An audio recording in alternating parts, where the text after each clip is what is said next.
traffic accident. We are shooting today at one of the best cafes in Steamboat Springs called Townies. What they've created is beer, wine, and coffee, some food. It's a creative environment, obviously free Wi-Fi, open from 7 a.m. to 8 p.m. 6 days a week, so don't come here on Sundays. You have turned into Steamboats My Home. This is our February 1st vlog. It's the end of the year. We're going to be flashing back to last year. 73.7 million in gross dollar volume. That's down 7.8 compared to 2016. But overall, 2017, we're up 16.5% in gross dollar volume.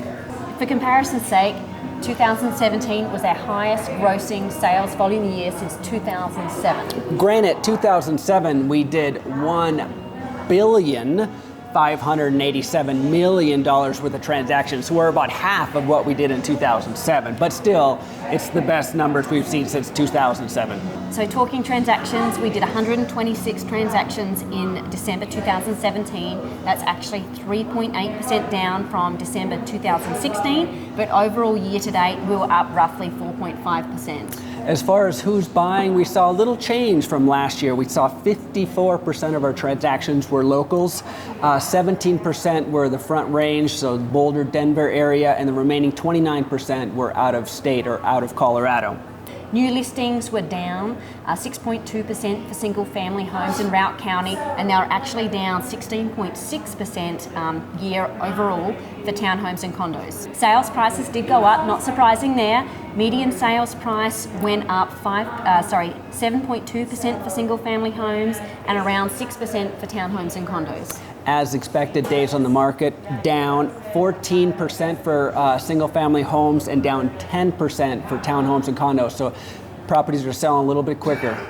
But keeping up with national trends, Case-Shiller 6.2. So basically, home appreciations are roughly 6.2 a year to date.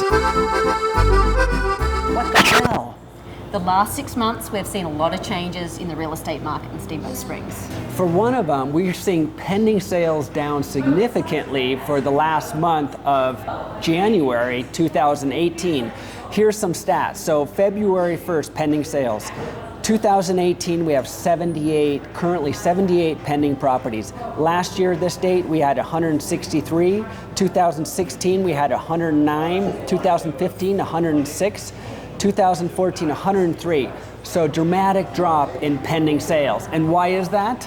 Well, real estate is based on supply and demand, and what we're seeing is a huge decline in inventory. If we look at the current inventory today, 1,083 properties on the market for sale.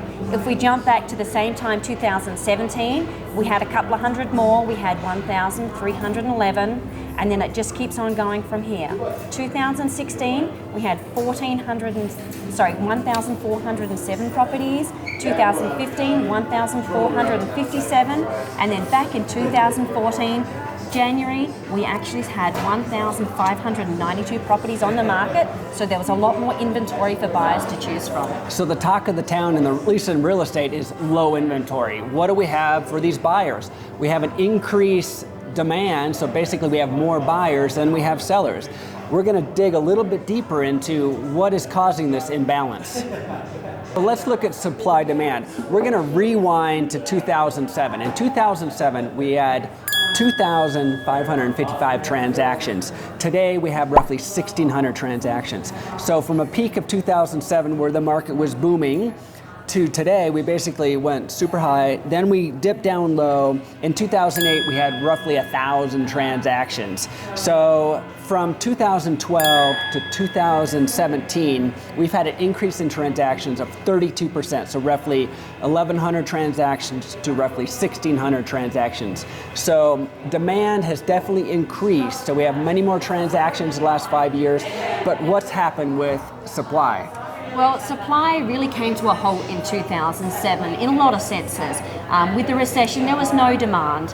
Building ceased, a lot of projects that were already underway either halted, they just stopped where they were, or they actually went under and were sold at a loss. So we had Trailhead Lodge. Lots of the downtown condominiums. We had the Majestic Circle townhomes, Rocky Peak, Cimarron, Stonewood.